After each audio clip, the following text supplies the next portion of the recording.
Ayan, good evening everyone. Magandang gabi, magandang gabi, magandang gabi. Andito na naman po si Teacher Seppi. Ayan. At ngayong gabi, meron po tayong major subjects na coaching.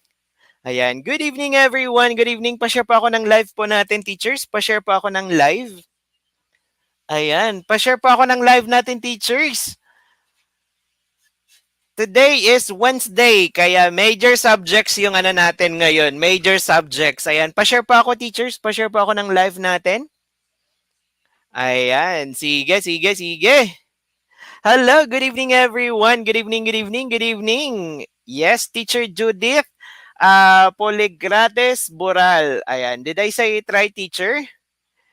Ayan, good evening po, good evening. Hello, hello, hello, hello, hello. Ayan, major subjects ito, teachers, major subjects.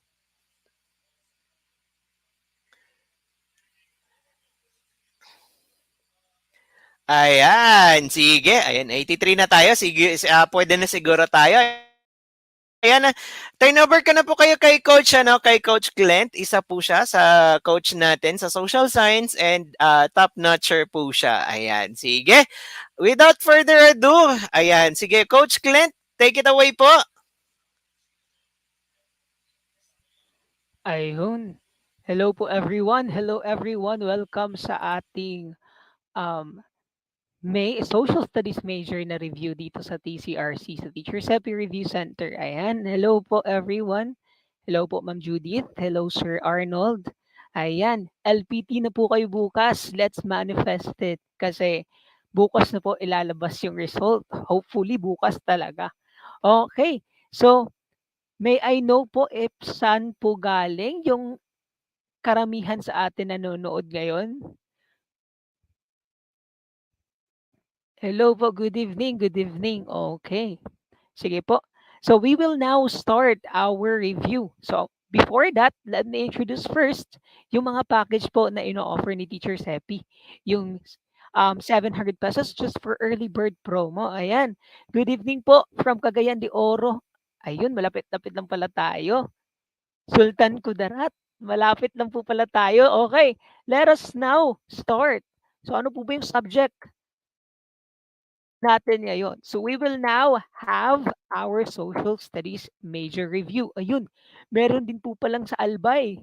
Ayun, kilala sila sa Mayon Volcano. Okay, Romblon, watching from Sorsogon, watching from Romblon, all over the Philippines. Ayan, welcome po. Welcome po for tonight's session. So we will now have our social studies major review. And yung iba po sa inyo ay social studies major, yung iba din po sa inyo ay nasa ibang majors din po. Pero hopefully meron po kayong malelearn ngayong gabi. Okay? Part pa din naman po ito ng general education. Okay, we will now start. So before that, let me have first our instruction. So first po, I will flash the question. So we will have 30 seconds. Okay, we will have 30 seconds of flashing the question. Then you will need to answer. Okay, you will need to comment your answer for easier participation. Sige po. We will now start.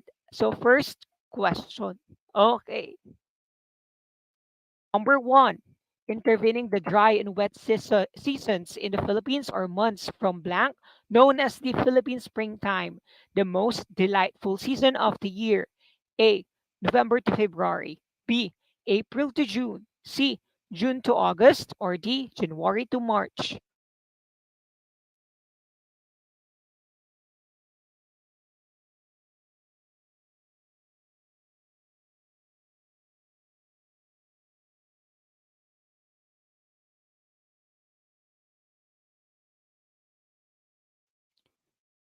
Okay po, paki-comment na lang po ng inyong mga sagot. Ayun, meron ako nakikita na letter A. Merong letter C, June to August. Sige po. Merong letter A. B, merong D. Sige. Just comment down your answers. Wag po kayo mahiya kasi we will have a rationalization after this item. Okay. Okay, number one, meron tayong letter A. Meron din tayong letter D. Merong letter C. For this number, intervening the dry and wet seasons in the Philippines are months from blank, known as the Philippine springtime, the most delightful season of the year. Okay, ang clue po natin dito, again guys, if you will answer, you need to look for the clue. So ang clue po natin dito, intervening the dry and wet seasons in the Philippines. We also have the most delightful season of the year. Ano bang season natin ngayon? 'Di ba? It's the most wonderful time of the year. Napakanta. Okay, the most delightful season of the year. The correct answer for this, marami ako nakakita na nasagot ng letter C. Meron ding letter D, merong letter A. But the correct answer for this one, I hope you're taking note. The correct answer for this one ay letter A, November to February. Bakit? According po sa pag-asa sa US ng DOST.gov.ph, the seasons of the Philippines. So, based on temperature and rainfall, the country has two main seasons. Una, rainy season, which lasts from June to November. Next is the dry season, which lasts from December to May. So the dry season can be further broken down into the cool dry season, which lasts from December to February, and the hot dry season, which lasts from March to May. Now, ang clue po natin dito ay hinahanap the most delightful season of the year. Ano po ba yung the most delightful season of the year na sineselebrate natin this month? Ise-celebrate pa lang pala. Ise-celebrate pa lang. That's November to February. Number two, what was claimed to be the most tangible symbol of the Cold War? A. The Berlin Wall. B. Tiananmen Square. C. The Great Wall of China. Or D. Vatican.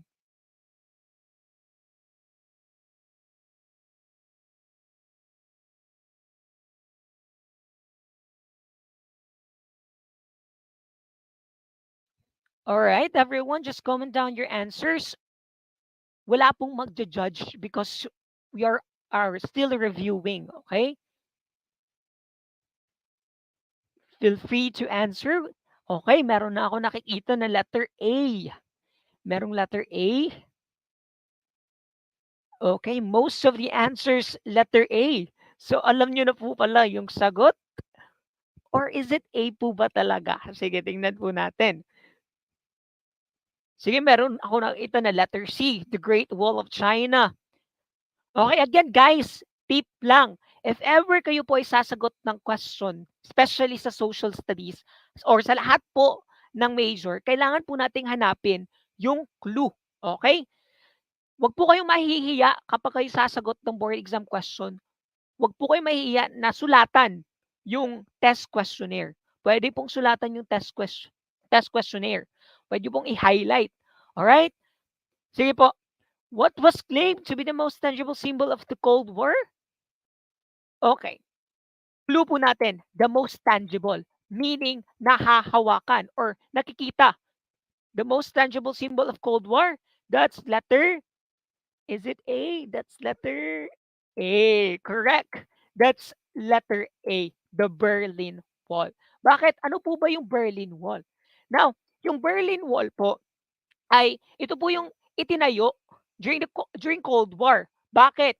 To prevent the population of the Soviet governed na East Germany na pumunta sa West Germany. Okay? East Germany then created a barrier to block East Germans from West Berlin and West Germany. So yan po yung itinayo nila. Yan po yung nasa picture. That's the Berlin Wall. Okay? Next one. During the Cold War, the Berlin Wall became a symbol of how East Germany and Eastern Europe were split from each other. Okay? 191 people were killed while crossing the wall. Imagine that one. So, the most tangible symbol of Cold War? That's Berlin Wall. Next one, number three. Before that, let me explain first. We have here sa letter B, Tiananmen Square. Ano po ba yung sinisimbolo or sinisimbolize ng Tiananmen Square? Okay, Tiananmen Square po, it is used to be an imperial square surrounded by fences that led to the Forbidden Palace. Civilians were not allowed to go there. Okay? Ang Tiananmen Square po became a shining jewel in Beijing's crown. But the problem is, yung Tiananmen Square ay kilala din sa Tiananmen Square Massacre. Bakit? Ano po ba yung nangyari sa Tiananmen Square Massacre? So in 1989, yung maraming mga estudyante po sa China na nag-led ng protest in Tiananmen Square to call for democracy, free speech, and a free press in China. Okay? But to stop them or to stop this protest, yung ginawa po ng government para ma-stop yon ay ano po, they waged their military. Okay? The Chinese government put an end to the protests with a deadly crackdown. According sa record, based from the government's data, meron daw pong um, 200 lang na namatay. But that's not that's not really or true. That's not true. Meron pa pong mga data or hidden data na estimated po 800 to 1,000 plus yung namatay during the Tiananmen Square massacre. Okay, imagine that one. For you to achieve democracy, free speech, and a free press in China, pinagbabaril po sila. And also, foreign na press were not allowed to cover Tiananmen Square massacre. But there are some na nagpupumilit at kumbaga ba, sekreto sila na nagre-record. But some of them were caught and punished. So imagine that one. Next, number 3.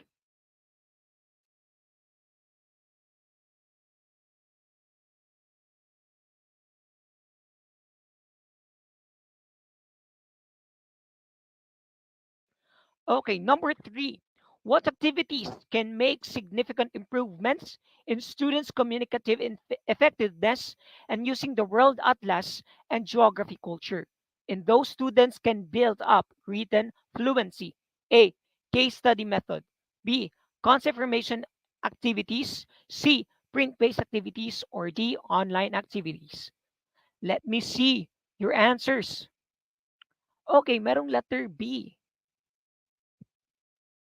Merong letter A. Alright. Sabi ko, keep it coming. Okay? Labas nyo lang po yung tinatago nyo po na kaalaman. Okay, merong letter A, case study method. Merong letter B.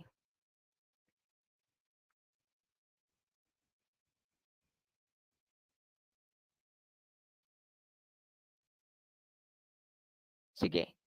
Merong letter B. Sige, tingnan po natin. Merong letter C. Okay. Again, guys, reminder, always look for the clue. Hanapin po natin lagi yung clue. Okay? Clue, clue, clue.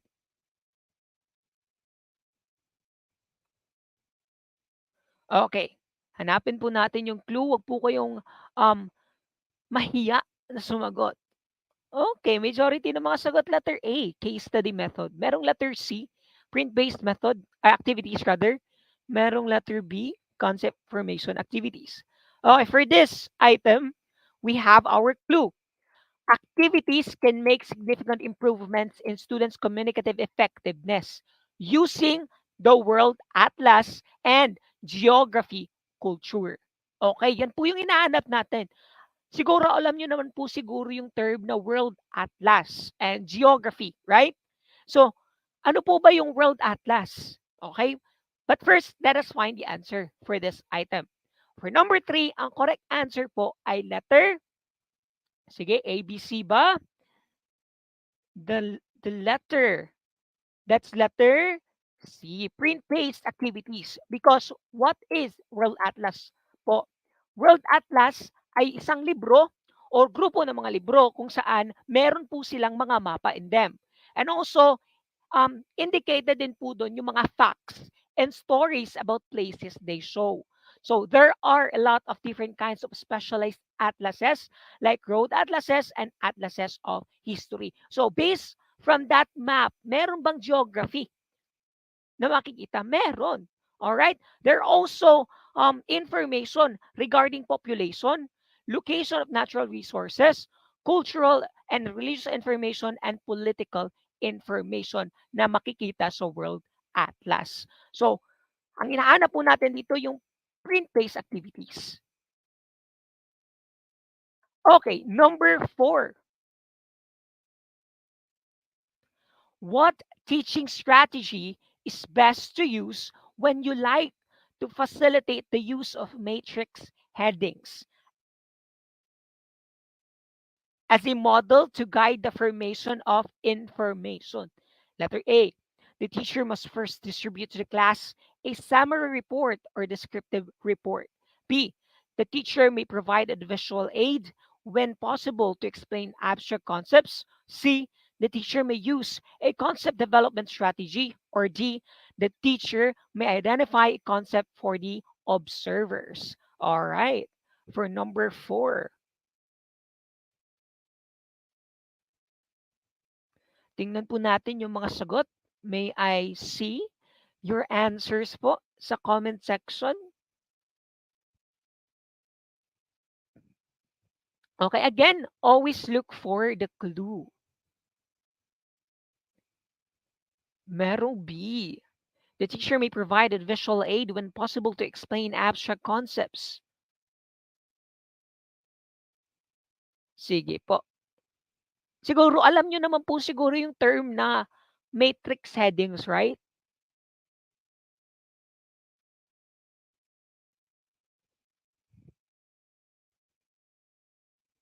All right, merong C. The teacher may use a concept development strategy.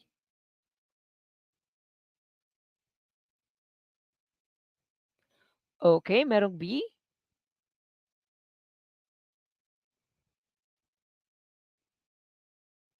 BD. All right, for number 4, again, clue po natin, the use of matrix headings as a model to guide the transformation of information.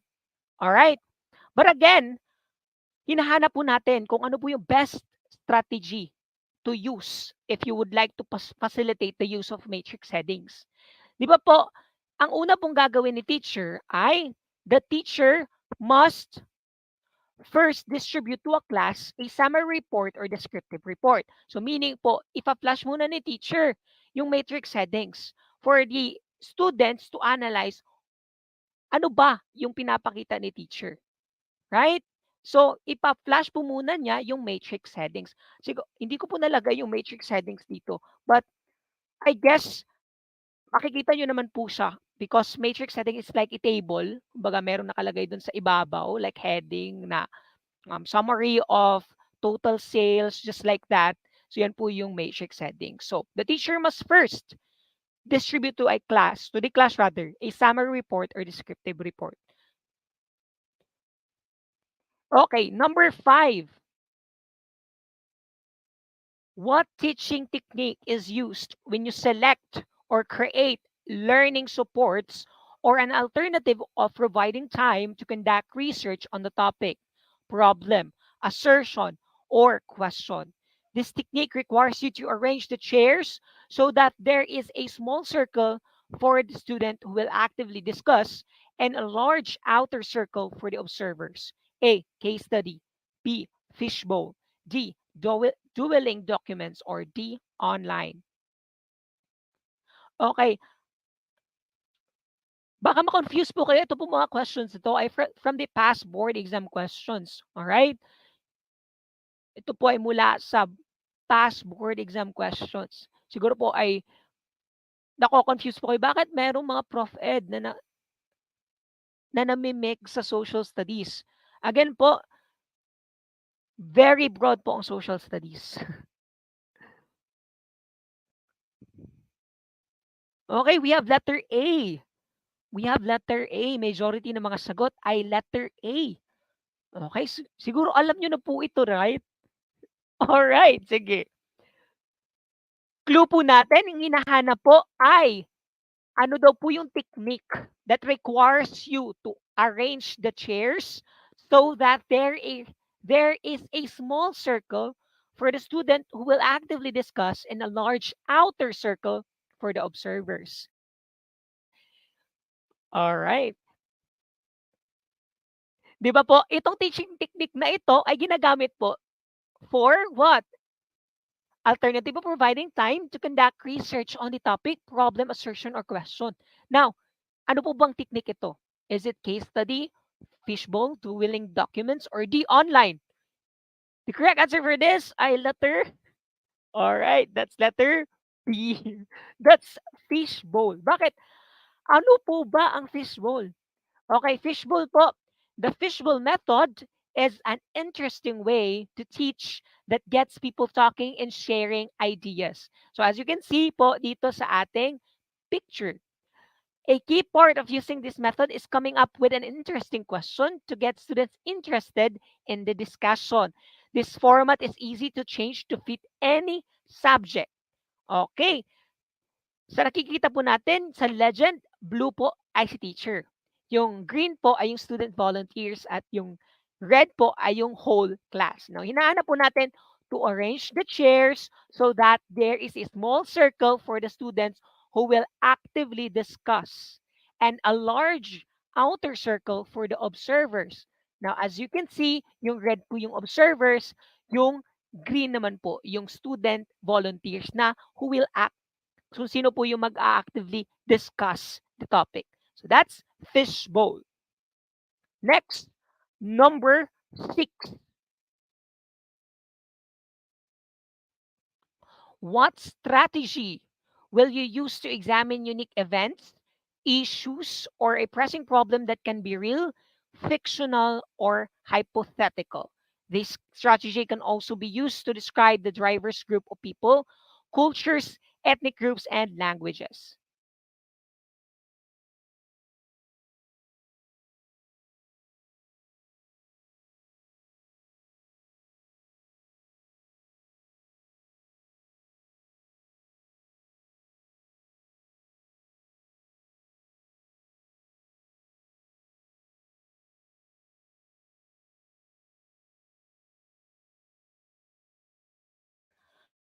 All right. Wag po kayong mahihiya na sumagot. You have the freedom. Okay, you have the freedom to answer. Wag niyo pong problemahin kung anong sasabihin ng iba. Okay, merong D, merong C, merong D, concept formation, merong letter A, gallery walk. Sige. Merong B. Sige, tingnan natin. Sige, more pa po.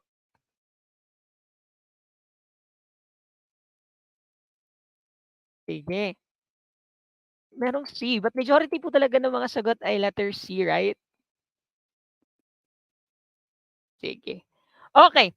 For this item, clue po natin dito ay use to examine unique events, issues, or a pressing problem that can be real, fictional, or hypothetical.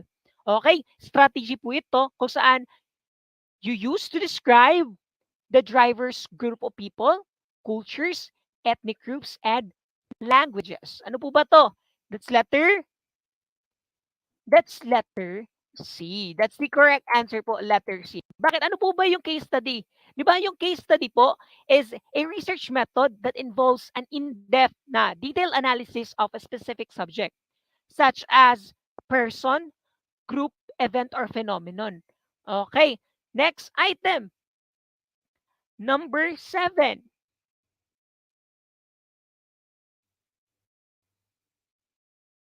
Okay, number 7. What game to play when the social science teacher explains the two documents that are competing to tell the story of the past, and the task is to decide which document should win the game?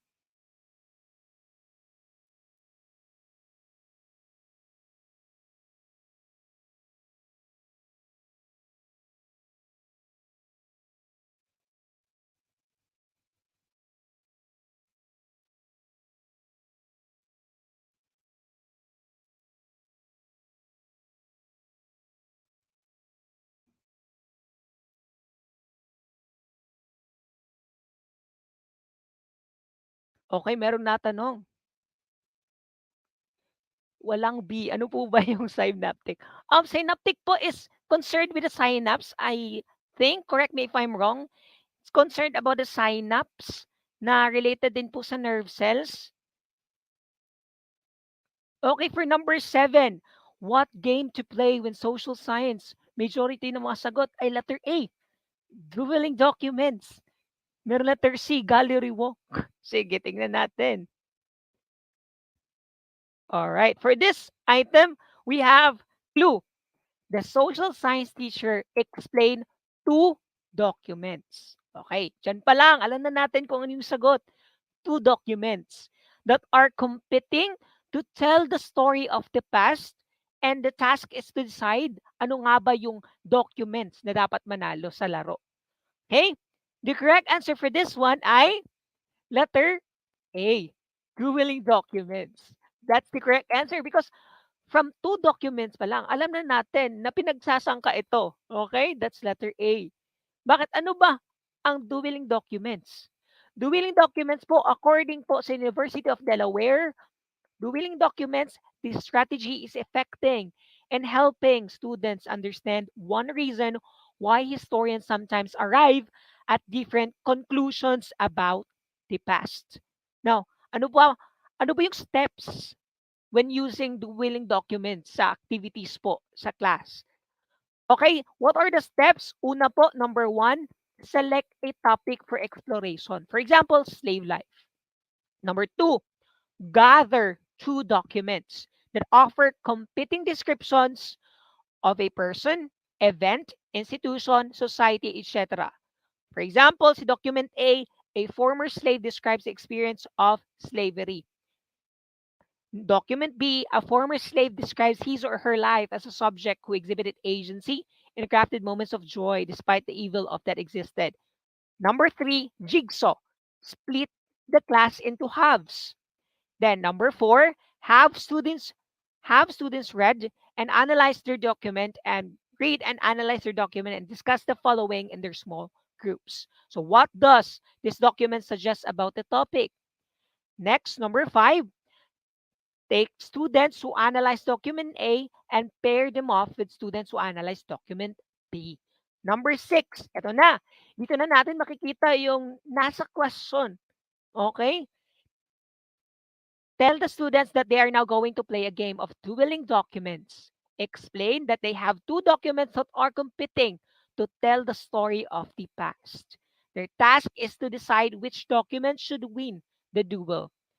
Then number 7, ask each group to explain which document won the duel and why. And number 8, debrief. Ask why ask why my historians arrive at different conclusions about the past. So those are the steps when using dueling documents for your social science class. Okay. And that's according to University of Delaware.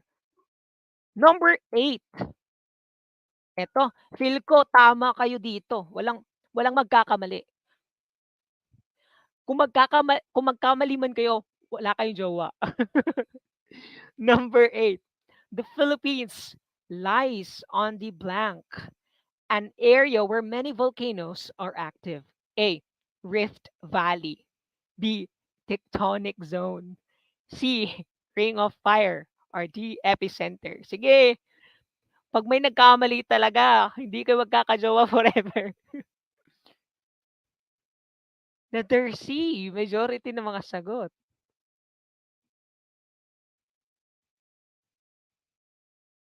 Letter A, Rift Valley. Sige nga.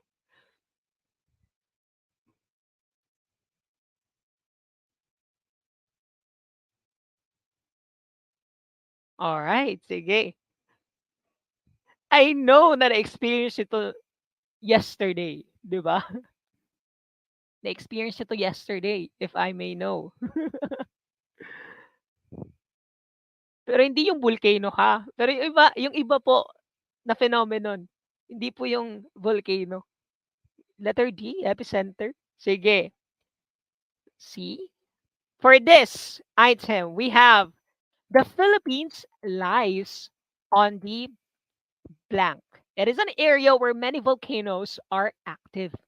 Okay. Ito po ay tinatawag natin na ano, letter C. Ring of Fire. That's the Ring of Fire. Okay, yan po yung nagfo-form, kumbaga yung red, highlighted by red. That's the Ring of Fire. Starting from New Zealand, then iikot yan papunta sa Chile hanggang sa pinaka-tip ng South America. Okay, makikita din po natin dito yung mga trench. Okay, yung mga trenches. Kung saan yung naganap, latest lang na naganap na paglindol sa um, Hinatuan, Surigao del Sur. 7.6 po ata yon, 7.6 magnitude na lindol. Ang epicenter po niya ay nasa offshore po siya, and also pina-follow po niya yung Philippine Trench. And sobrang dami po ng aftershocks. Kasi nga po, nasa Ring of Fire po tayo. The Ring of Fire is a major area in the basin of the Pacific Ocean where 90% of the world's earthquakes occur. It has more than 75% of the world's active volcanoes. Again, sa Philippines po, marami po tayong bulkan. Isa din po dyan yung Mount Pinatubo at saka Mount Mayon. Okay. Sige. Number 9. Why is Africa often called dark continent until the 19th century?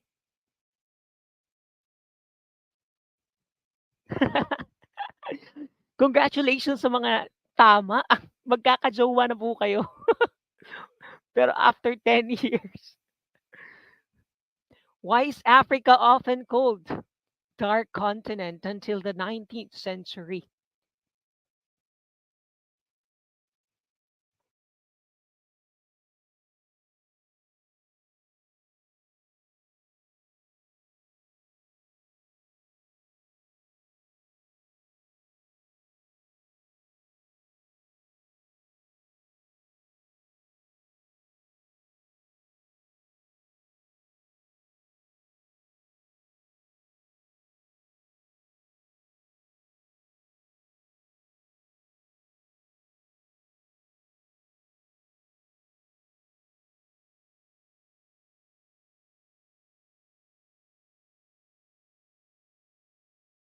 All right, for this item, we have letter B. Its people or its peoples are all black and dark. We have letter A. It is a land of mystery and paradox. Sige. Okay, merong letter B, merong pang patawa-tawa na emoji. Sige. Letter D, it's notorious for the success. Tingnan po natin. Sige. Okay, wag po kayong mahihiya na sumagot. We're all in this together. Letter A? Sige, tingnan natin. Anong sagot? For this item number 9, why is Africa often called the dark continent until the 19th century? Because it changed, really. Yung pananaw ng karamihan sa Africa ay nagbago. Okay? Sa contemporary na world, right? So, ito po. The correct answer for this, majority naman sagot ay letter A. Meron din ako nakikita ng letter B. Correct answer, letter. Sige, letter A. Di ba? Kailangan po muna natin kayong pakabahin. It is a land of mystery and paradox. Okay, it is a land of mystery and paradox. Bakit? Ano ba yung mga reason? Again, why is Africa called the dark continent? Okay, meron po tayong nilagay dito. Okay? Number 1, not knowing what to do. Okay, Africans have been called the dark continent because accurate maps and information about the land's natural features, such as the rivers, mountains, forests, deserts, hills, and valleys, were not available. Meaning, during that time, na hindi pa po masyado na na-explore yung Africa. Okay? But this is no longer true because there are now accurate maps of Africa that show the whole continent. Okay? So, yung mga explorer, hindi po nila alam na ano yung mga iba't ibang tribes, ano po yung mga iba't ibang kultura, ano po yung iba't iba na mga lengguwahe na nasa Africa. That's knowing what to do. One of the reasons. Next, number 2, mysterious and wild. Europeans called Africa the black continent or the dark continent because they didn't know much about the African people or the area and thought it would be mysterious and wild. Mysterious and wild. Sige po. Number 3, no natural harbors. One of the main reasons Africa was called the dark continent was because the land was hard to navigate and there were no natural harbors for white travelers who came by boat. Also, the dense rainforests and even the Sahara Desert made it hard for Europeans to travel through most of Africa. Next, number 4, lazy slackers and slave traders. Okay, the Europeans didn't see the Africans as brothers. But again, as we all know, as lazy slackers and slave traders, most of the Africans were traded and used, kumbaga ba, binili as slaves. This was a big reason why Africa was called the Dark Continent. So this problem started in the second half of the 16th century when abolitionists fought hard to stop the slave trade in Britain and were successful. Then they turned their attention to the slave trade in Africa where they also managed to stop it. But again, some modern times, are known Africa is known for their natural resources, um, beautiful people, beautiful culture, so on and so forth. But again, for this one, why is Africa often called dark continent? Hindi lang po sa balat nila, but also it is a land of mystery and paradox. That's letter A. Number 10. The prime meridian passes through what city? Again, the prime meridian passes through what city? A. London, B. Rome, C. Samoa, or D. Warsaw?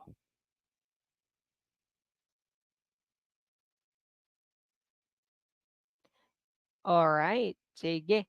B. Rome, A. London, sige po. Alam niyo naman po siguro alam niyo naman po siguro paano i-distinguish ang equator tsaka prime meridian, right? Siguro meron na kayong background knowledge niyan during high school, elementary, and also college. Rome, prime meridian passes through what?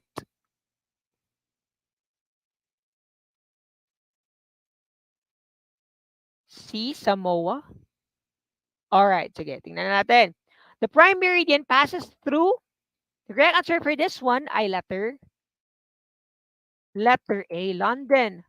As you can see in the picture, nasaan po yung UK? That's a prime meridian. Yung equator po, yung naka-vertical line. Okay? Oh, tama ba? Vertical? Wait lang. Yung equator po yung nakahiga. Okay, yung prime meridian yung nakatayo na line. That's prime meridian. If familiar po kayo sa map, especially sa social studies major, makikita nyo po na it passes through what? London. Kasi if familiar po kayo sa map, makikita nyo po talaga kung nasaan po yung UK. But hindi ko po ma-click kung saan po yun. Like, paano po ba yung button like pula para maturo ko po? But again, the correct answer for this ay letter A, London. Okay. Sige. Number 11. What does the Suez Canal connect? What does the Suez Canal connect? A. Atlantic Ocean with Pacific Ocean. B. Atlantic Ocean with Black Sea. C. Mediterranean Sea with Red Sea. Or D. Mediterranean Sea with the Black Sea. Wait lang. Ano nga ba yung red na pointer? I'm not familiar with the red pointer.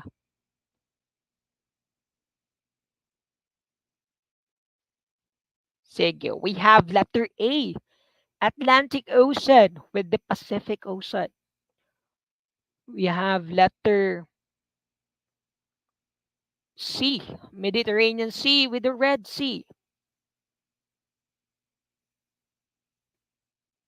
But majority of the answers are letter A. Sige, go. More answers. Letter C, letter A. We're talking about the Suez Canal. Sige. For number 11, we're talking about the Suez Canal. Ano ba yung kinokonekta ng Suez Canal? That's letter?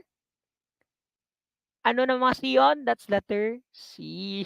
CC. Suez. That's Mediterranean Sea with the Red Sea. Again, makikita po natin yan sa map. That red dot. Okay, that's the Suez Canal. And also, it ano bang kinoconnect niya? It connects Red Sea and Mediterranean Sea. So the Suez Canal, which connects the Mediterranean Sea and the Red Sea. And also, ano bang purpose ng Suez Canal? It is important because it is the quickest way to get from Europe to Asia by sea. And also, maraming ships dito na pumupunta, especially when it comes to trading. Okay. Number 12. He was the last Spanish Governor General in the Philippines.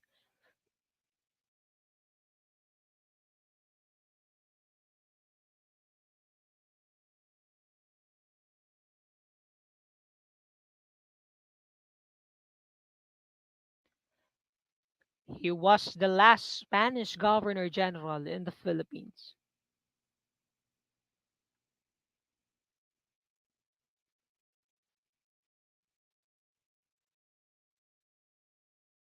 Okay, for number 12, we have C. We have A, Diego de los Rios. Sige, tignan natin kung ano po yung tamang sagot. C, Miguel Lopez de Legazpi. Letter A, de los Rios. Sige. For this one, he was the last Spanish Governor General in the Philippines. Again, paulit-ulit na lang to na bumabalik, especially sa general education. At kung pala rin man sa social studies major din. The correct answer for this ay si letter A. Diego de los Rios. That's the last Spanish Governor General in the Philippines. Sino po ba si Basilio Agustin? Basilio Agustin po. But first, Miguel Lopez de Legazpi po, siya po yung una na nililbihan bilang Governor General. Okay? Next, sino po ba si Basilio Agustin? Siya po ang 101st Governor General. Okay, siya po ang 101st Governor General. Si Narciso Claveria naman po, he served as the 64th Governor General. Si Narciso Claveria po ay known na nagbigay ng Spanish surname sa mga Pilipino. Surnames, yung apelido po. That's Narciso Claveria. Now, si Diego de los Rios, siya po ang last or huli na Spanish Governor General sa Pilipinas. De los Rios gave all the islands, which were Spain's last colony, to the revolutionary forces of the Visayas on December 24, 1898. That's Diego de los Rios. Next, number 13. Malapit na po tayong matapos. Last ng tinatanong.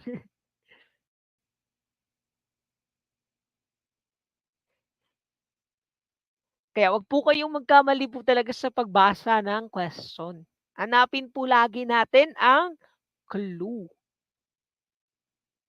Baka po nililito lang po tayo ng PRC sa paglalagay nila ng question, pag-arrange. We have letter C.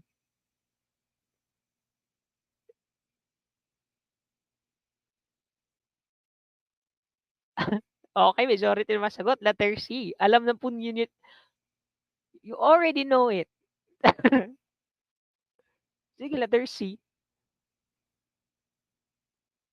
Sure na ba na letter C? The Republic Act that requires a compulsory teaching of Rizal course. Anin ko na to, nadaan nyo na din to. That's RA 1425. That's RA 1425. Ano ba yung letter A? RA 7796. That's the Act of 1994. Yung RA 7784, review again, review. RA 7784, that's an act to strengthen the teacher education in the Philippines by establishing centers of excellence, creating a teacher education council for the purpose, appropriating funds therefore, and for the other purposes. And CRA 8049, that's an act regulating hazing and other forms of initiation rights in fraternities, sororities, and other organizations, and providing penalties therefore. The correct answer for this, Rizal Course 1425. Nasa section 2, it shall be obligatory on all schools, colleges, and universities to keep in their libraries an adequate number of copies of the original and unexpurgated editions of the Noli Me Tangere and El Filibusterismo. Number 14.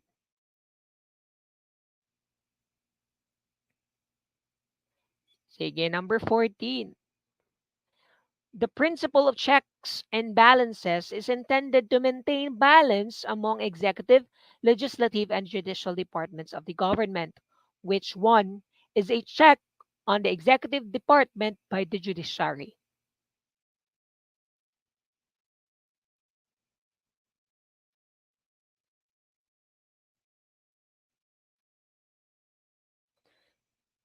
Sige.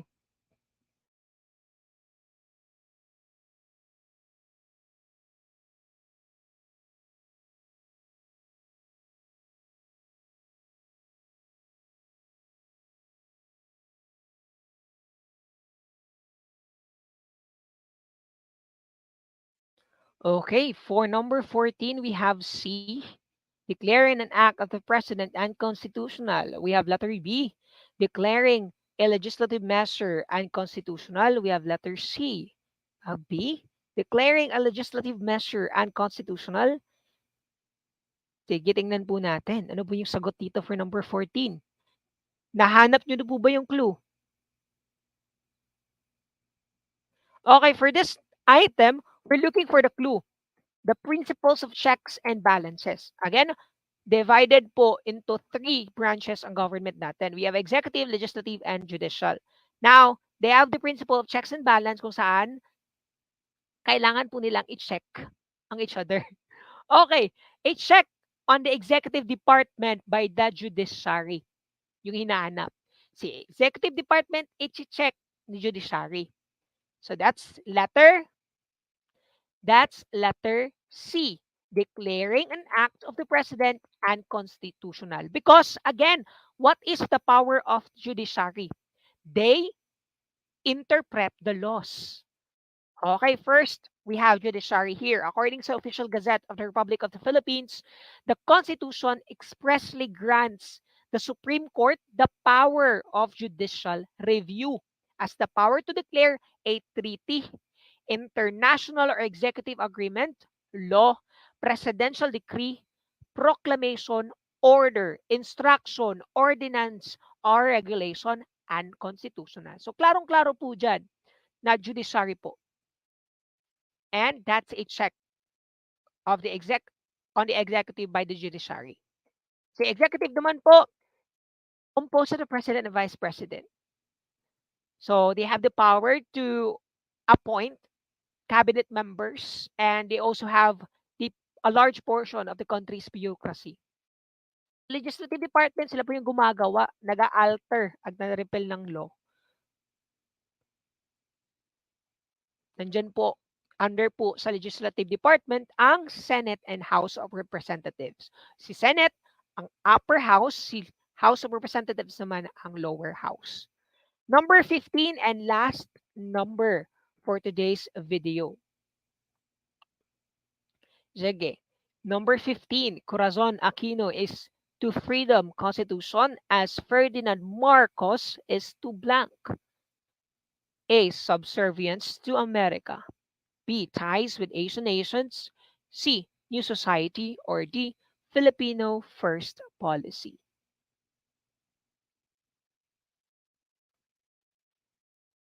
C ba? C ba? Sige. Is it C?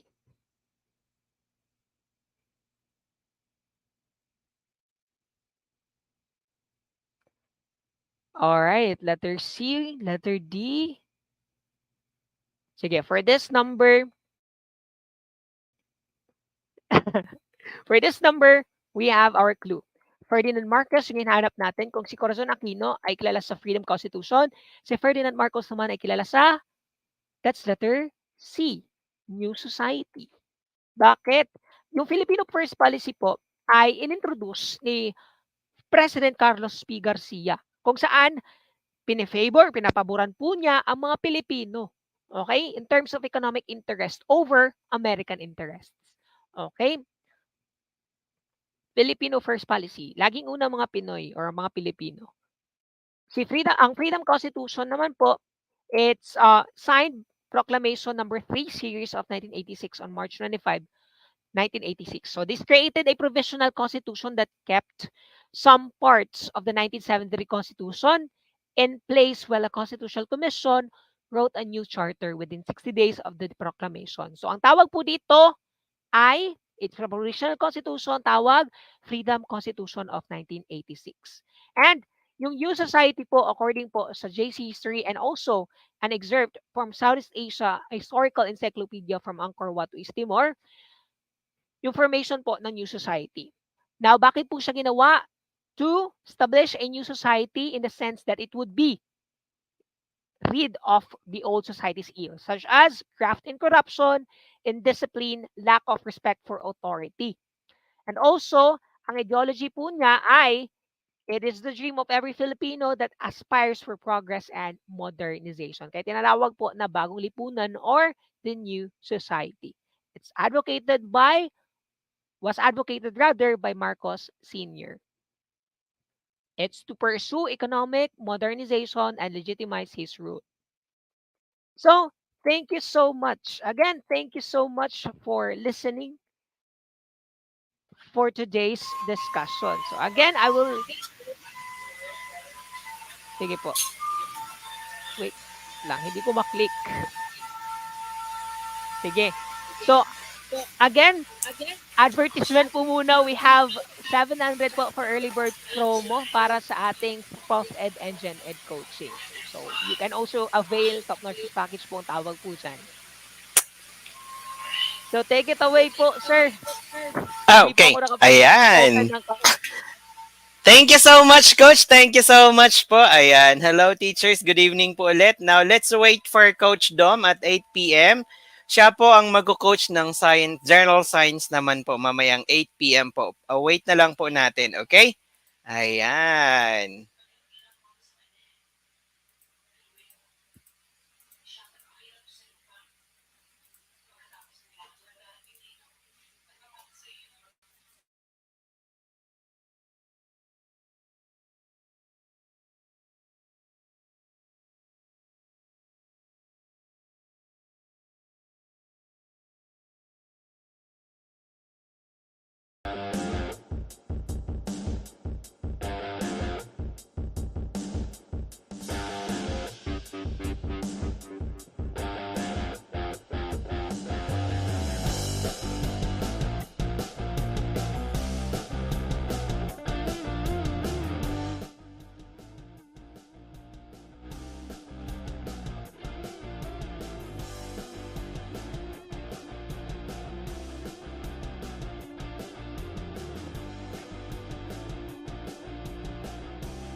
Coach.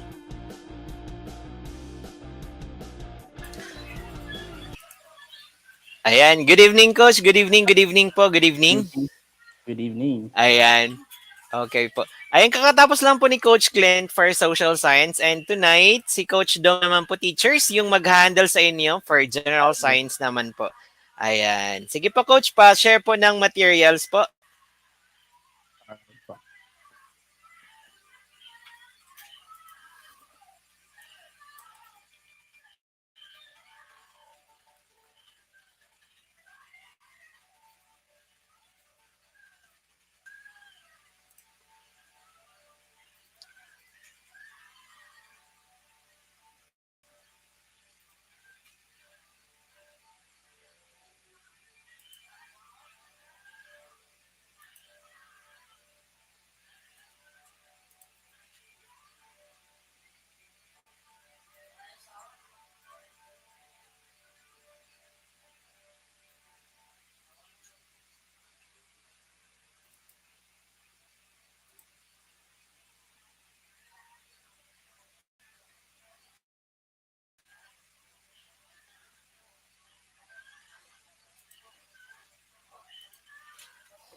Ayan, sige po.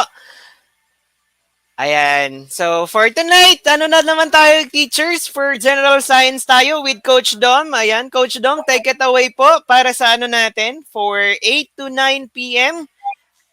General Science po. Ayan, sige po.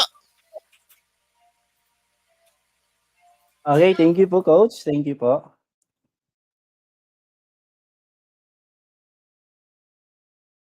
Okay, hello everyone. Good evening po sa ating lahat. Hello po sa ating lahat. Good evening. Good evening po sa ating lahat. Hello po sa ating 87 viewers ngayong gabi. Hello po, hello po. Good evening everyone. And again, welcome sa ating free live session for this evening. And ngayon po, we will have some rationalization and run-through. Hindi naman po sa social science, but we will gonna focus more on to general science. So this is more on general science questions. So yung mga general science, mga major natin dyan. So hopefully po, nakapanood po kayo ngayon sa ating free live session. Again, this is free live session. So you can share this one to your friends, to your classmates na magti-take ng board exam for the next year LET. So hopefully po na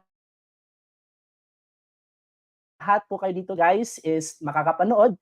And again, this is free live session and hopefully magko-continue po kayo dito sa pag-review natin dito sa Teacher Sepi.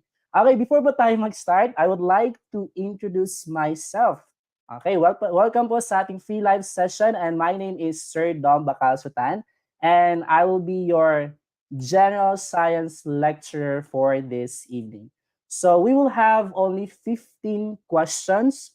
So yung 15 questions, we will have rationalization and run-through. Hopefully po lahat po dito is makikinig. You can take down notes or you can do screenshot as long as you'll do participation po. Okay po ba? Okay, that's good po. Before po tayo mag-start, pakisulat nga yung name nyo, your first name, last name, and yung pinaka-importante na part, LPT. For example, Dom Bacalsutan, LPT. Yan. Dapat claim na po natin yan, guys, even though next year pa kayo mag-take ng board exam. But hopefully, manifest nyo nga na magiging LPT kayo. Okay, pakisulat nyo, guys. First name, your last name, and yung pinaka-importante sa lahat, LPT. Yan. Hello po sa ating 96 viewers. Good evening po sa ating lahat. Good evening, guys. Good evening, good evening. Okay. Laban po tayo. Good evening po, good evening po. Okay, manifest na po natin guys. Please write down your name, your first name, last name, and yung pinaka-importante sa lahat, yung word, yung 3 letters. Diba, napaka-simple lang. 3 letters, pero napakahirap kunin yung 3 letters na yun. That is LPT. But with the grace of the Lord and praise Jesus Christ, we will gonna manifest that one and we will gonna snatch that 3 letters next year. Okay, that's good. Again, guys, please share this live session sa mga classmates nyo, sa mga schoolmates nyo, or mga friends nyo na magti-take ng board exam. Okay, that's good. Hello po sa ating 108 viewers. Good evening po sa ating lahat. Again, we will have our rationalization and run-through for general sciences. Okay, madaming nagmamanifest na. Okay, that's good, guys. Okay, so let's start. Hindi na po tayo like we were gonna continue this one already. So let's have our rationalization and run through for general sciences. Okay, so let's have question number 1. Arrange the following events in the chronological order from the oldest to the latest. So we have already the clue here, chronological order from the oldest to the latest. 1. Handmade microscope used to observe in 1668. 2.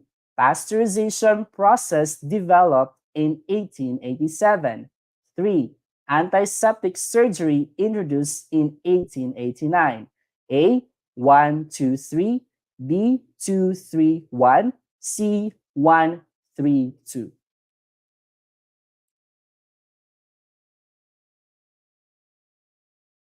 Okay, ano pong answer natin dito guys for question number 1? Question number 1, what is your answer?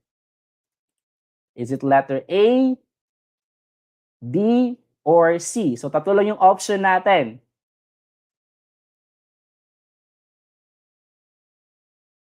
Okay, from the oldest to the latest.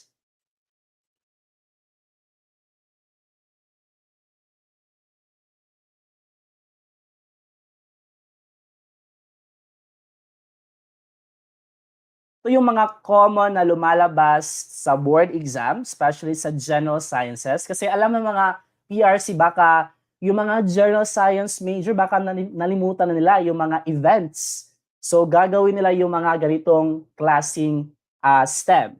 So hopefully guys, na-remember nyo pa. Okay, so the correct answer here for question number 1 po tayo guys, that is letter C.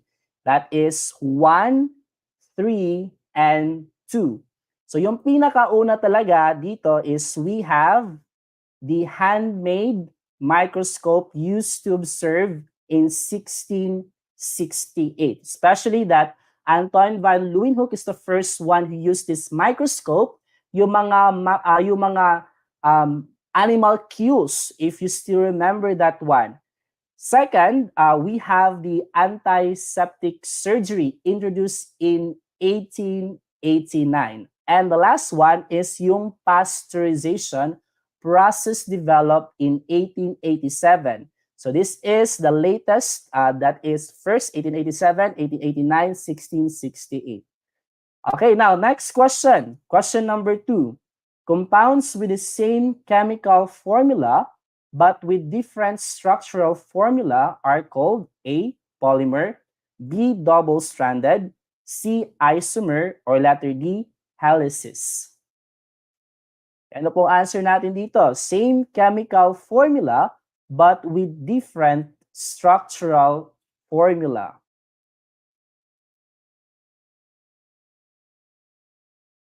Okay, laban po tayo sa mga 111 viewers dyan, sa mga general science natin.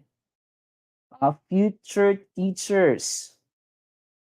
Is it letter A, polymer, B, double-stranded, C, isomer, or letter D, helices?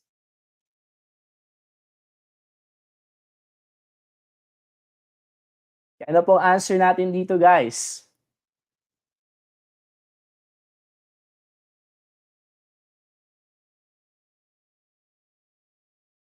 Okay, may nag-letter D, first encounter.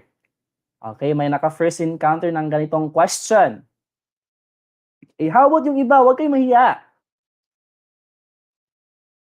Huwag kayong mahiya, guys. Okay, ano pong answer natin dito? Now, focus to the same chemical formula, but with different structural formula. Ano kaya yon? Polymer, double-stranded, isomer, helices. Okay, out of 112, dalawa lang yung nag-answer. Okay, grabe naman. Okay, huwag kayong mahiya dyan. Okay, please write down your answer. Is it letter A, B, C, or letter D? Okay, baka nakalimutan nyo na talaga. Okay, take note for this one. The correct answer here is letter C, isomer. Okay, paki-take note po yan, isomer. So this is the basic question in chemistry. Now again, compound with the same chemical formula but with different structural formula, that is isomer. Now, bakit hindi si polymer yung answer natin? Polymer is not the correct answer kasi when you say polymer, ito yung mga large molecule. When you say large molecule, ito yung nagko-compose ng mga repeating structural units or yung monomers na tinatawag natin. So, hindi siya related sa compounds with the same chemical formula but with different structural formula. And incorrect na din si letter B dito, guys. Kasi double-stranded, from the word double-stranded, this is the context of our DNA or sa ating RNA molecules. Now, we have helices. Helices then is not the correct answer because when you say helices, take note, ito po yung tinatawag natin na three-dimensional structure. Again, ano daw yun? Three-dimensional structure. Saan? Siya yung nagkakarakterize na mga spiral and coiled shape ng ating DNA strand. Hindi lang ng ating DNA strand, but also to our RNA molecules. That's why our answer here is letter C, isomer. Okay? So again, please take note, chemical formula, but with different structural formula, that is letter C, isomer. Okay, this is the example of an isomer. So makikita natin dyan sa actual image, we have butane and isobutane. They have the same chemical formula, but yung structure nila is different. That is an example of an isomer. Okay, now let's go for question number 3. Which are small, irregularly shaped cells without nuclei but are rich in ATP? Is it letter A, leukocyte, B, thrombocytes, C, lymphocytes, D, erythrocytes? Okay, please take down, guys, kung ano yung answer natin dito. Okay, is it letter A, B, C, or letter D? Now, yung clue natin dito, small, irregularly shaped cells without nuclei, kahit wala silang nuclei or nucleus, they are rich in ATP or tinatawag natin na adenosine triphosphate. Okay, is it letter A, B, C, or letter D? Okay, bakit natatakot kayo, guys, na mag-answer? Okay, ano yung answer natin dito? Kasi I believe most of you encounter this kind of question already, especially sa senior high. Pabalik-balik ito na question. Okay, is it letter A, B, C, or letter D? Sa 160 natin dyan. Okay, wala ba mag-a-answer kahit isa? Kahit palugit lang naman? Okay, wala ba? Okay, laban. Okay, leukocyte, thrombocyte, lymphocytes, or erythrocyte. Okay, another first encounter naman. Baka lahat dito first encounter, ha? Hindi yan pwede. Okay. A, B, C, or letter D. So if you're encountering this first question, nagulat kayo, guys, eto na. Kailangan na kayo mag-enroll sa Teacher Seppi kasi we have lots of question na share sa inyo guys na first na ma-encounter nyo sa buhay nyo. Okay, so ito na guys, this is a free live discussion. And after this one, you can think if mag-i-enroll ba kayo or hindi. But guys, sulit na po dito guys that you will gonna enroll sa Teacher Seppi kasi lahat spoon feeding na po yung gagawin namin sa inyo para assurance po na magiging LPT po kayo for the next year 2024. Okay. Sa 180 natin dyan, ano yung answer natin dito for question number 3? Okay, may dalawa na po. Dalawa nag-answer. May nag-letter A, leukocyte. Okay, the correct answer here for question number 3 is letter D, erythrocyte. So erythrocyte, this is what we also known as, okay, may nalaman ba dito guys? Bakit erythrocyte? Ano yung erythrocyte? Ano yung erythrocyte? That is what? Okay, that is red blood cell. Okay. Again, erythrocyte is red blood cell. Okay, again, yung erythrocyte natin, there are small, irregular shape, even though walang nuclei yung red blood cells natin, but they are rich in ATP. Kailangan talaga rich in ATP yung red blood cells natin because they transport gases and nutrients throughout the human body. Now, what is lymphocyte? Okay, ano yung lymphocyte, guys? Ano yung lymphocyte? Another well-known natin na always natin naririnig, lymphocyte, that is what? White blood cell. Okay, parang natahimik lahat ha. Okay, lymphocyte, this is a type of white blood cell. So when you say white blood cell, ito yung tumutulong sa ating immune system, especially to fight cancer and foreign viruses and bacteria. So again, yung lymphocyte guys is a type of leukocyte. Okay, again, yung lymphocyte natin is a type of leukocytes. So letter B, ano yung letter B natin? Thrombocyte. Ano yung major role or major function ng thrombocyte? Yung thrombocyte natin, please take note, ito yung tumutulong para mag-form, gumawa ng blood clot. Ano yung ginagawa ng blood clot? Siya yung nagpapa-slow down or nagpapa-stop ng bleeding at nagtutulong para mag-heal yung wounds natin, yung sugat natin. Okay? Yan yung thrombocyte. Again, lymphocyte, white blood cell, erythrocyte, red blood cell.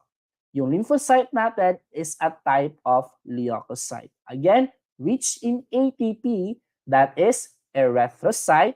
Erythrocyte is also known as red blood cell. Okay, now let's go for question number 4. Why can an 87% salt solution keep a frog tissue alive for observation? Because its osmotic pressure is, letter A, less than that of the cell, letter B, equal to that of the cell, C, varied, or letter D, greater than that of that cell. Kaya ano yung answer natin dito for question number 4? Okay, grabe no, 107 yung viewers natin, pero 3, 2 lang yung nag-answer. Okay, bakit natatakot kayo guys? Okay, hindi naman ako mag-judge dito. Okay, I will gonna assess you guys kung gaano kataas or saan na kayo sa general science talaga. Alam ko dito sa inyo guys is nagre-review center na. So I think you have already the knowledge about this one. But most of you here siguro is nagsi-self-study lang. So this is an opportunity for you to really listen well and to take down notes or to take notes rather. And also pwede kayo mag-screenshot. And don't forget guys to share this live discussion natin sa mga friends nyo, relatives nyo na magte-take ng board exam for next year for LPT. Okay, ano yung answer natin dito? 87% salt solution. By the way, guys, sa board exam, you have 150 question and each question you have 45 seconds. So that's why we have a timer here. Kung nakikita nyo dyan, we have 45 seconds. So kung natagalan kayo sa isang answer or sa isang option, let's say you have question number 1 rather, so proceed kayo sa question number 2 kasi again, you have 45 seconds. Okay na yung answer natin dito, 87% solution, that is letter A, less than that of the cell. Bakit ba letter A yung answer natin? So this is all about the osmotic pressure. I hope na-remember niyo pa yung osmotic pressure. Now, dito guys, yung osmotic pressure of the salt solution is lower than that of the cell. So if lower yung salt solution or yung salt solution natin is lower than that of the cell, so it will allows the solution to draw water. So papasok yung water into the cell. So kung papasok yung water into the cell, it will prevent excessive water. So there will be no water loss from the cell. So it will maintain the environment ng cell para makasurvive yung cell. Again, when you say osmotic pressure, this is all about the osmotic pressure of a salt solution, which is lower than that of the cell. So if ever lower than that of the cell, yung salt solution, papasok yung water sa cell, then it will prevent water loss para ma-survive yung cell. So that's why our answer here is less than that of the cell. Now, if ikaw dyan nag-answer ng letter B equal to that of the cell, that is not the correct answer.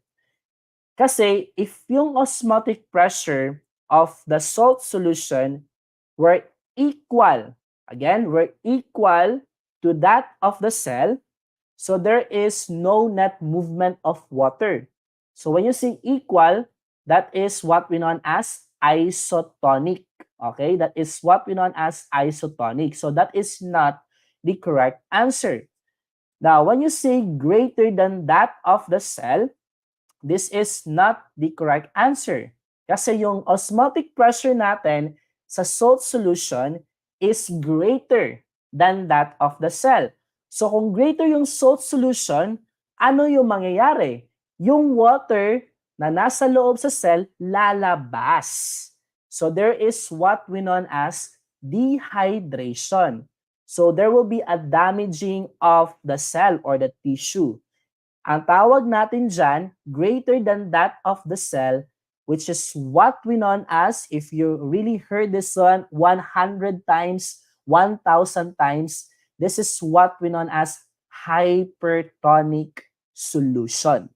Okay? So our answer here is letter A, alpha. So this is the actual image of the three types of solution. We have hypertonic, isotonic, and hypotonic. Again, yung clue natin guys, if less than yung salt solution natin guys, then the cell, papasok yung water sa cell, so yung cell is maso-survive. Now, if yung cell naman or if yung isang salt solution is greater than that of the cell, yung water sa loob ng cell lalabas. So there is a dehydration na mangyayari. When you say equal, that is isotonic. Okay, nagets ba lahat? Okay, hopefully nagets lahat. Okay, so this is really the basic type of solution na pabalik-balik na lang sa senior high, sa college. Okay, this is another example. Ano bang kaibahan ng hypotonic solution sa animal cell at hypotonic solution sa plant cell? Now, when you say plant cell, yung plant cell natin guys, we have vacuole, right? Now, yung vacuole, nagsusstore siya ng water. Hindi lang water yung nagsusstore siya. It also stores minerals, yung vacuole ng plant cell. Nagsusstore din siya ng salt. But let's focus here. Now, if your plant cell is in hypotonic solution, So it requires to take up water. So papasok yung water sa vacuole. So yung vacuole ba magbe-burst? Hindi. Kasi yung vacuole, there is an internal pressure na tinatawag natin na turgor pressure. So hindi puputok yung vacuole kung papasok yung water doon sa plant cells organelle. That's why if magdidilig kayo ng tubig sa halaman, yung halaman nyo guys, hindi siya mamamatay kasi mayroon siyang vacuum. There is a storage of water molecules, salt, and minerals. Now, if we were gonna focus to the animal cell hypotonic solution, anong mangyayari if hypotonic solution yung animal cell? Makikita natin dito sa actual image, pumutok, nag-ruptured yung cell ng animals. Kasi, number one, walang vacuole yung animal cell, unlike sa plant cell. Ito yung tinatawag natin na osmoregulation. Ano yung osmoregulation, guys? Ito yung ginagawa natin, especially us, kinokontrol natin yung amount of salt and water sa ating katawan. If pupunta kayo ng tubig alat or sa ocean, makakainom kayo ng salt water. Mapapansin nyo sa labi nyo, pumutla kayo. Para kayong mahimatay kasi yung nag-change yung color ng lips nyo because you drink a salt water. And again, if you drink a salt water, you're in a hypotonic solution and definitely you're gonna undergo osmoregulation. So when you see osmoregulation, guys, kinokontrol natin yung amount of salt and water sa ating katawan for homeostasis. Another example for that is yung kidney natin. Yung kidney natin is really important kasi filter niya yung blood para ini-ensure niya yung concentration ng salt and water. So that is osmoregulation. Okay, now, please take note for this word, ruptured, normal, shrink, kasi lumalabas ito sa board exam. Hindi lang siya sa general science but also in general education. Ito yung kadalasan ginagamit sa STEM, ruptured, shrink. That is a hypotonic for ruptured, hypertonic for shrink. We have also turgid. That is hypotonic, and plasmolyst or shrink, that is hypertonic. Okay, now let's go for question number 5. What type of muscle tissue line hollow structure like ducts and blood vessels that contracts involuntarily? A. Skeletal, B. Cardiac, C. Striated, or letter D. Smooth. Okay, yung clue natin dito guys, type of muscle tissue, hollow structures like ducts and blood vessels. Okay, hopefully guys, makaka-answer kayo dito na correct. Skeletal, cardiac, striated, or smooth. Okay, please answer this question. Okay, hopefully guys, ma-remember nyo ito. Okay, wala talaga? Okay, so wala. Let's have letter D, smooth. Okay, we have 3 types of muscle tissue. We have cardiac, we have smooth, and skeletal. Again, if ever nakalimutan nyo talaga, kasi most of you here nakalimutan na talaga yung mga basic questions or mga concepts sa biology, please review right now. Hindi tomorrow, hindi the next week, maybe tonight. Mag-scroll na kayo sa books nyo guys. And tomorrow, continue na kayo niyan until sa board exam. Now, bakit smooth natin yung answer natin dito? Kasi this is hollow structure. Ano yung mga example ng mga smooth muscle fibers? We have liver, we have pancreas, we have intestine, that is smooth muscle. Now, skeletal naman, hindi siya correct answer kasi yung skeletal is attached to the skeleton or yung skeletal muscle fibers is attached to the skeleton. Now, yung example natin is yung arms natin. Namumove natin voluntarily. Control. Yung clue natin dito, involuntarily. Makokontrol mo ba yung stomach mo? Makokontrol mo ba yung pancreas mo? Makokontrol mo ba yung liver mo? Di ba hindi? So yung answer natin dito is letter D, smooth. Wala nang iba pa. Okay, now let's go for question number 6. Which characteristic of cancer cells differentiates them from normal cells? Is it letter A, cancer cells continue to divide even when they are tightly packed?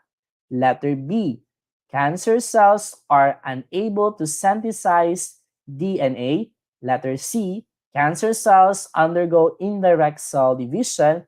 Or letter D, the cell cycle of cancer cells is arrested in the S phase. Okay, ano yung characteristic ng cancer cells? Is it letter A, B, C, or letter D? Okay, laban po tayo guys.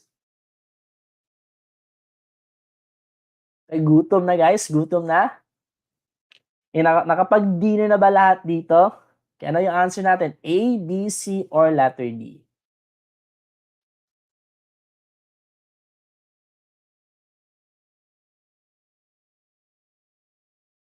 Okay, may nag-answer ng letter C. Cancer cells undergo indirect cell division. Kaya yung iba hindi talaga mag-a-answer kasi nahihiya or nakalimutan na talaga or nakikinig lang or nagtitake note. Okay, walang problema guys. Pero please participate para malaman naman natin kung may natutunan kayo or wala.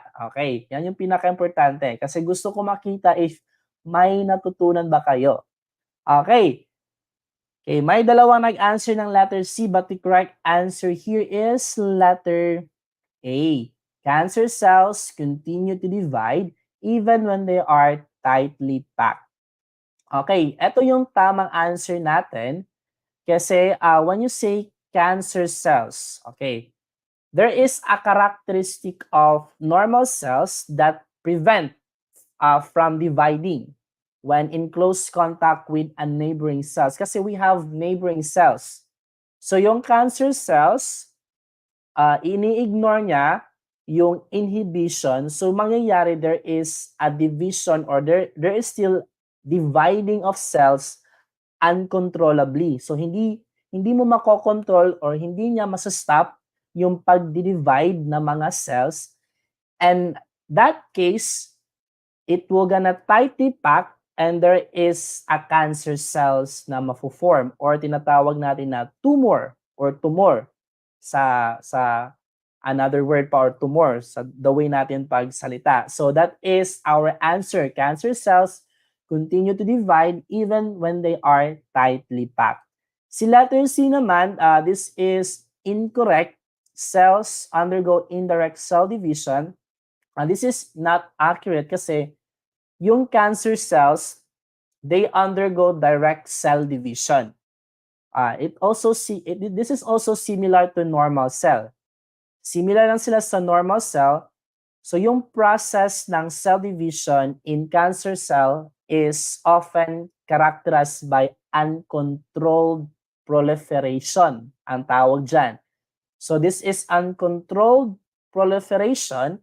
So it will lead to the formation of masses or it will gonna tightly pack para mag-form yung tumor. So that's why letter C is not the correct answer. Now let's go for question number 7.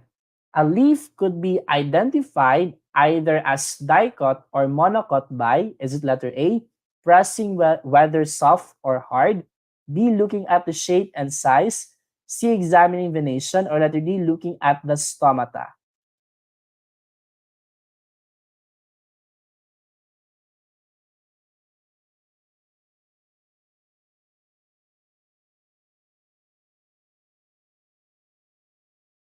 E ano po answer natin dito guys? Dicot or monocot? A, pressing whether soft or hard, B, looking at the shape and size, C. Examining venation, or letter D. Looking at the stomata. Now, itong dicot or monocot, pabalik-balik ito, elementary, high school, college, hanggang ngayon naman sa board exam. Okay, mayroon ba mag-answer dito? Okay, laban po tayo. Yung hindi nag-a-answer is meaning hindi talaga alam yung answer. Or nahihiya lang talaga. Okay, nako, if magiging lecture nyo ako, dapat mag-answer kayo. Kung F to F na lang talaga to guys, talagang magpipick ako ng pangalan. Okay, D try. Okay, D try. Okay, try ng try lang guys. Okay, the correct answer here is, okay, may na-explain pa, dicot branch ang leaf while ang monocot is parallel. That's correct, but what is the correct answer here? A, B, C, or letter D? Okay, I want only letters. A, B, C, or letter D. Ano yung answer natin dito? Dicot or monocot? O yung nagtatry, yan yung papasa sa board exam. Hindi sila nahihiya sa answer nila. Again, yung nagtatry na mag-answer sa question na ito, yun yung papasa sa board exam. Kasi hindi sila nahihiya.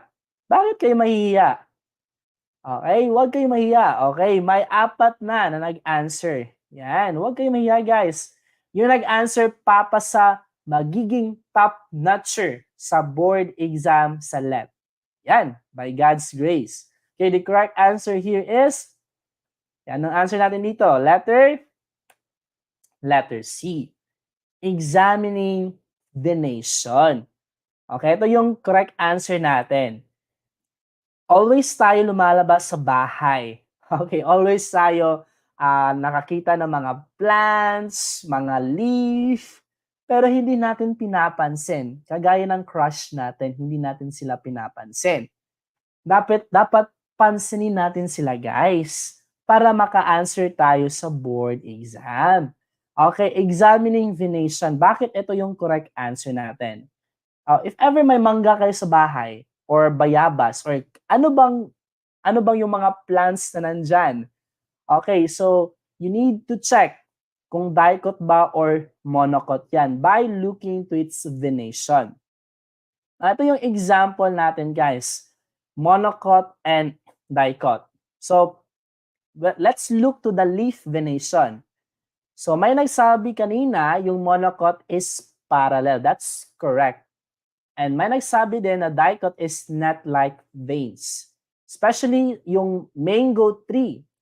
If may mangga kayo dyan sa kapitbahay nyo, pitas kayo ng dahon dyan, tingnan nyo yung dahon. Yung leaf niya is net-like veins. So you can really sure to yourself that that mango tree is a dicot. Ano yung example ng monocot? Yung mais. Diba nakakita na kayo ng mais? Yung leaf ng mais is parallel. So we can say that this corn plant is a monocot. Okay, gets ba? Okay, we have also another thing to examine if this plant is monocot or dicot sa kanilang bulaklak. Now, if yung flower nila is multiples of 3, that is monocot. If 4 or 5, that is dicot. Okay, that's why our answer from question number 7 is examining venation. Now, let's go for question number 8. Which hormones stimulates the growth of lateral buds and sprouts on branches of trees? Is it letter A, cytokinin, B, auxin, C, abscisic acid, or letter D, gibberellin? Okay. Hopefully, ito yung mga 92 viewers mag-a-answer sa question number 8. Try and try kasi kung sino yung nag-try na mag-answer sa question number 8, yun yung papasa sa board exam at magiging top-notcher by God's grace. Okay, try nyo guys. Is it letter A, B, C, or letter D? Okay, this is hormones, no? Plant hormones. A, B, C, or letter D?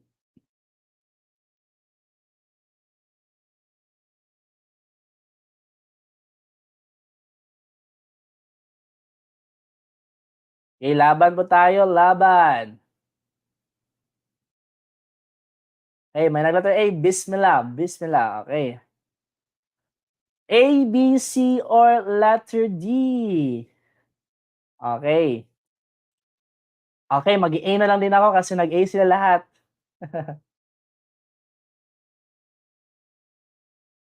Okay, laban. Okay, A, try lang po. Okay, walang problema. Try and try until maka 1 point kayo. Okay, by the way guys, nasa question number 8 na kayo. Out of 8 question, ilang tamang answer nyo? May naka 5 out of 8 ba?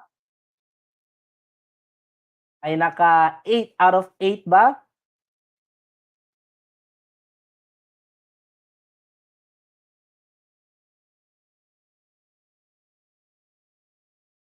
Yan na yung answer natin. Okay. Now, most of you answered letter A. Okay. May naka 6 out of 8. Pero ang tahimik. Okay. Guys, I want you guys to participate. Okay? So, the correct answer here, most of you answered letter A kasi the word growth. But actually, all of this option, may growth talaga. But the correct answer here, because our clue is lateral buds and sprouts, the correct answer is letter B, auxin. Now, bakit si auxin yung tamang answer natin dito? Okay. Now, yung auxin natin, guys, it has a key role in controlling plant growth and also development. And also, yung auxin natin is responsible, they are responsible for promoting cell elongation. Again, it is also promoting cell elongation at parte dito si lateral buds. Okay, yung clue kasi natin dito guys is yung lateral buds and yung shoots ng plant. That's why our answer here is letter B, auxin. Bakit hindi si letter A, cytokinin? Yes, cytokinin also promote plant growth and development kasi yung cytokinin is more on cell division. But yung cytokinin kasi, they can also interact with auxin. Kaya maraming estudyante nalilito between auxin and cytokinin kasi yung cytokinin and auxin, they interact together to influence branching. But they are not primary responsible for stimulating the growth of lateral buds and sprouts. Yun yung mali sa mga estudyante. Kasi they are focusing to the word growth, but they are not focusing to the next one, lateral buds, which is si auxin yung gumagawa niyan, hindi si cytokinin. So that's why our answer here is letter B, bravo. Now let's go for question number 9. Leaf fall, which regularly occurs during winter months, resulting in the separation of layers near the base of the PTO, is a condition called A, annual sheds, B, senescence, C, abscission, D, dormancy. Okay. Ano pong answer natin dito for question number 9? Okay, try and try. Until maka 1 point kayo dito, maka 2 points, 3, or 9 out of 9. Okay, may clue na po kayo dito guys. Leaf fall, which regularly occurs during winter months. Is it letter A, letter B, C, or letter D? Okay, most of you dito nag-heart lang ha. Okay, answer din kayo. Ayaw ko ng heart. Kasi yung heart, magiging, mabe-break din yan. Gusto ko ng answer. Okay, may nag-answer ng letter A, annual sheds.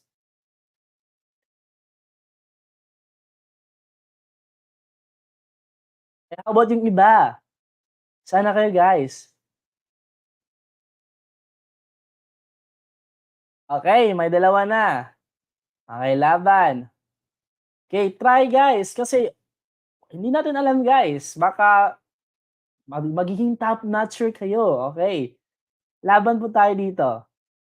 Okay, the correct answer here, our focus here is leaf fall during winter months.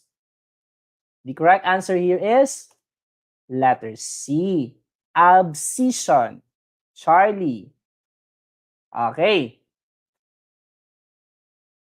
Now, bakit ba abscission? Okay, puro first encounter ko. Okay, okay lang yan. Kasi this is good news sa lahat po sa inyo dito. General science. This is a good news na even though this is a free live discussion, but this is just an example of questions coming from the actual board exam sa LET. Ito yung mga questions na lumalabas talaga sa LET exam. So hopefully guys, na lahat po kayo dito, 96 viewers, hopefully, makikita po tayo sa ating live, not just live, but private page, kung saan doon po ako magdi-discuss, magbibigay ng diagnostic test, review materials, and also run through and rationalization 1 to 150 question. Okay, hopefully guys, na mag-enroll po kayo lahat dito sa Teacher Sepi. Now, bakit ba si letter C yung ating answer, abscission? When you say abscission, ito yung natural shedding or dropping of leaves. Hindi lang leaves, but also flowers, yung bulaklak, and also yung mga fruits ng plants. That is what we know as abscission. At ito yung pinaka-common sa winter months. Yung annual sheds naman, most of you kasi nag-answer ng annual sheds. This is not the correct answer because it is not commonly used term in plant biology. Kasi when you say annual shed, this is referred to regular leaf fall during winter. So yung answer natin dito guys is abscission. Ito yung pinaka-common talaga. If there's a leaf fall during winter or summer, that is what we know as abscission. Okay, next question. Question number 10. During the light reaction phase of photosynthesis, the addition of the phosphate group with the aid of sunlight is called A. Photophosphorylation, B. Carbohydrate synthesis, C. Ribulus formation or ribulus formation, or D. Electron transfer.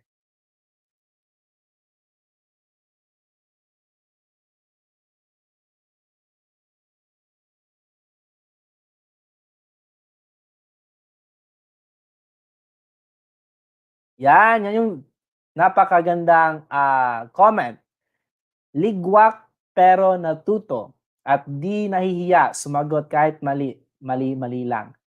Okay, wala namang problema guys if mali yung mga answer nyo. Aanin ko yung answer nyo guys. Hindi naman ako magiging bilyonaryo niyan. Okay, hindi ako magiging billionaire. Gusto ko lang malaman, ma-assess kung saan talaga kayo yung knowledge nyo sa general science, especially that we are now in new curriculum. And I think most of you here is nakapag senior high, so mas advanced kayo kaysa amin.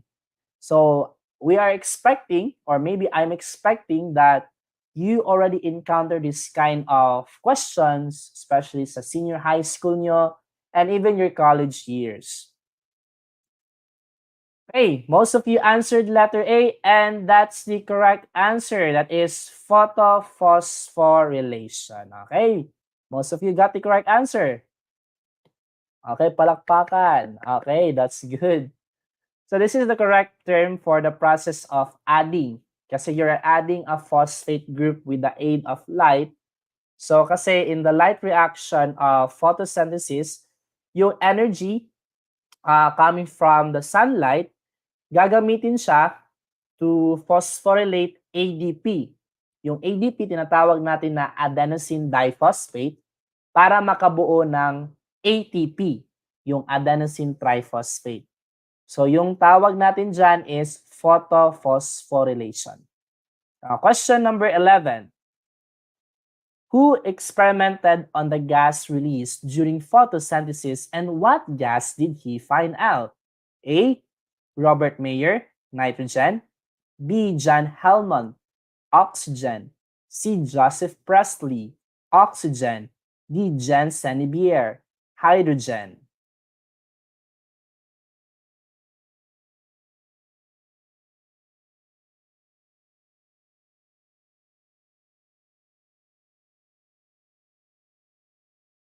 Okay, ano pong answer natin dito, guys? Is it letter A, B, C, or letter D?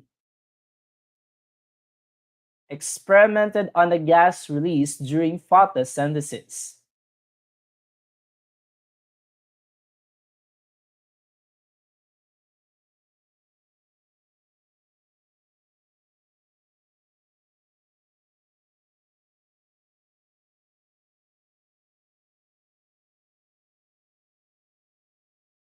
At biglang tumahimik ang mundo. Okay. Tumahimik lahat. Okay. Pag-review sa question number 11. Okay, laban. Laban po tayo. Okay, may nag-answer ng letter A, Robert Mayer, nitrogen. How about yung iba?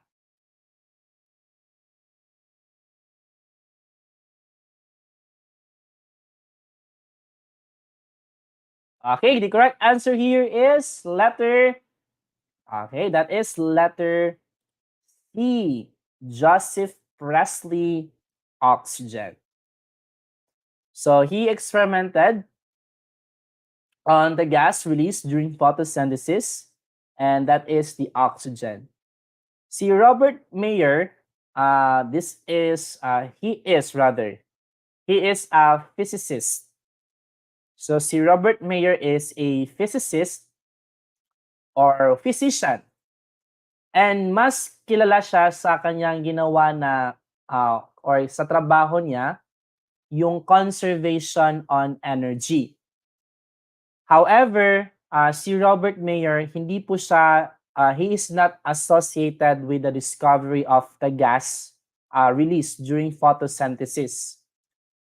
Si John Helmont naman, oxygen. Si John Baptista van Helmont, if you familiar with that kind of name.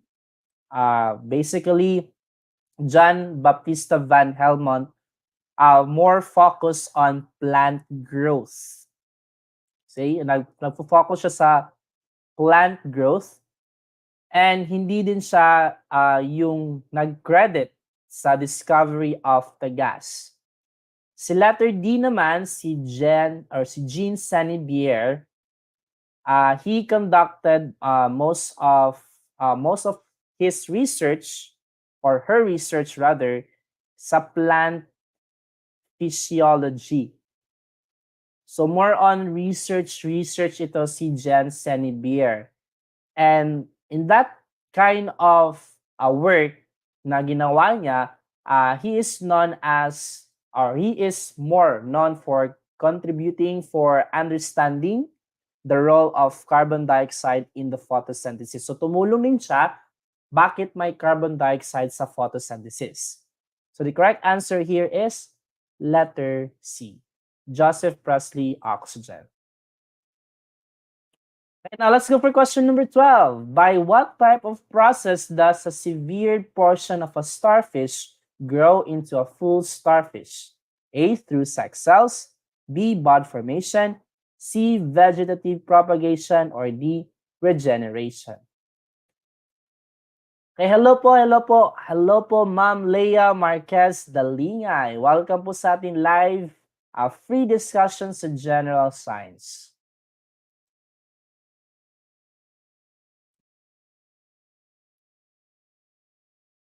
Okay, yung clue natin dito guys, starfish. Starfish grow into a full starfish.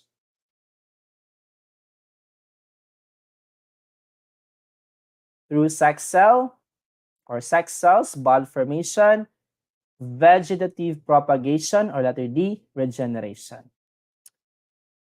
Okay, the correct answer here is letter, okay, may nag-answer. Letter D, regeneration.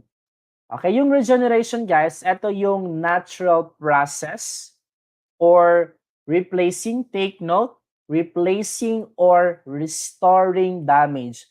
Ano daw yun, sir? Replacing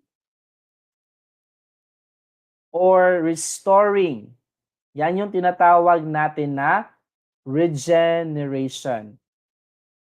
Yung starfish undergo regeneration. Example for that, pupunta kayo ng dagat or tabing ilog or hindi tabing ilog but dagat talaga sa ocean, nakakita kayo ng starfish. Kayo, gusto nyong matest kung mabubuhay ba yung starfish if like i-divide nyo siya ng dalawa. Starfish, pinutulan nyo yung paa. Yung naputol na paa, again, yung naputol na paa, magiging starfish yon. That is what we know as regeneration. Kagaya ng lizard sa bahay, mapuputol yung tail nila pero tutubo din yon. That is what we know as regeneration. Okay? Now, let's have next question. Okay, we have 2 questions left. Okay, let's have 13. How can we differentiate an arthropod from annelids? Is it letter A? An arthropod has a segmented body. An annelid has non-segmented body. B, some arthropods have wings. An annelid has legs. C, an arthropod has exoskeleton. An annelid has endoskeleton. D, an arthropod has jointed legs. An annelid has none.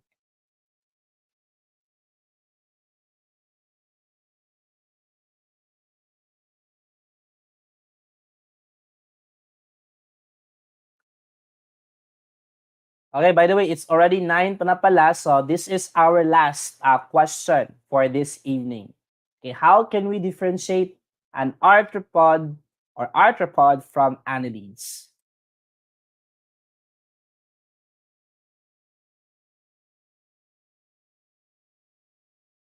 Is it letter A, an arthropod has a segmented body, and annelid has non-segmented body? B, some arthropods have wings, and annelid has legs. C, an arthropod has exoskeleton, and annelid has endoskeleton. Or D, an arthropod has jointed legs, and annelid has none. So this is taxonomy, guys. Kaya ano pong answer natin sa 90 viewers? So hopefully sa ating last question, lahat po kayo mag-a-answer kasi lahat po kayo magiging top-notcher at papasa sa board exam if gagawin nyo yun, guys. Without pressuring you. Okay? Dapat walang pressure dapat dito. Okay, huwag kayong mahiya, guys, if mali yung answer nyo. A, B, C, or letter D.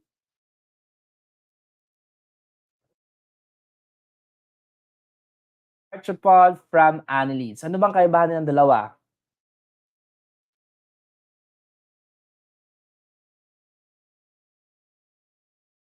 Okay, please mention your friends. That's good. Okay, again, please share this live free discussion po natin sa Teacher Seppi para makapanood din sila, guys. Okay, may nag-letter D. Okay, try lang daw ng letter D. Okay, diba if you were gonna try, walang mali naman. Kasi if you were gonna try, you're gonna get the correct answer, which is letter D. An arthropod has jointed legs, and annelid has none. That is our correct statement or correct answer. Kasi, again, arthropods, guys, they are characterized by, take note, jointed legs. Ano ba yung mga example ng mga arthropods? Langgam, yung ants, hindi yung langgam na bird. We have also butterfly. Butterfly is also an arthropods. Cockroaches. Everything of what we've seen in our own naked eyes, as long as they have legs, they are part of arthropods or arthropoda. That's why yung arthropods, guys, in taxonomy, they are the most diverse organism in the world.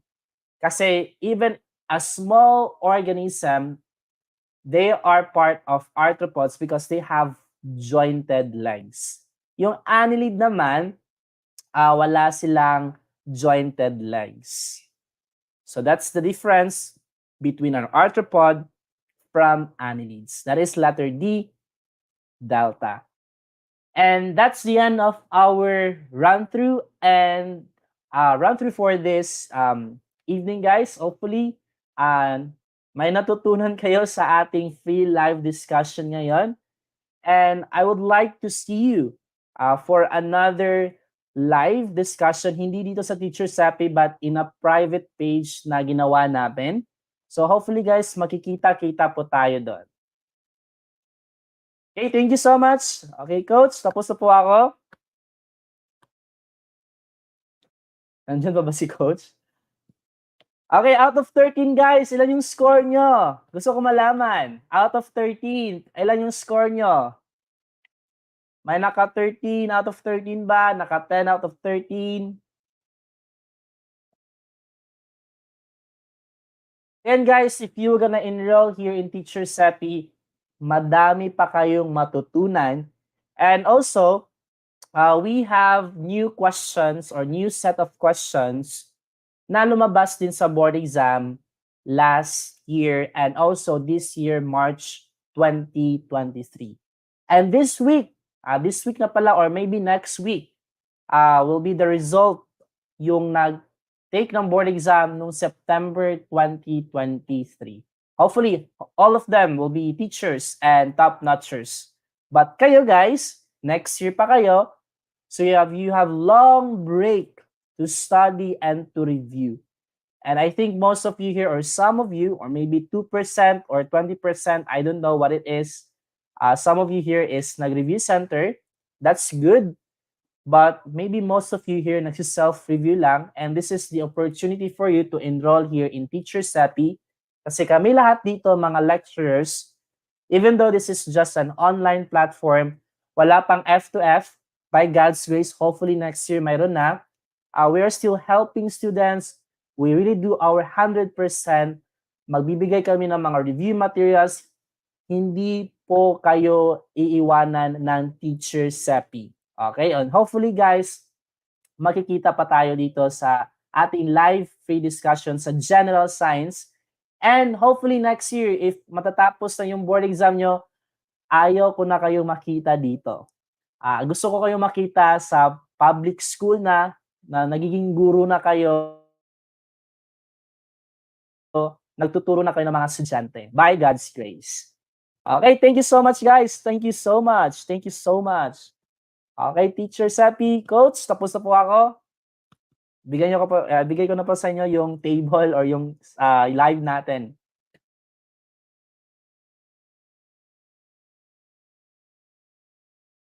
Thank you so much, guys, and good evening, everyone.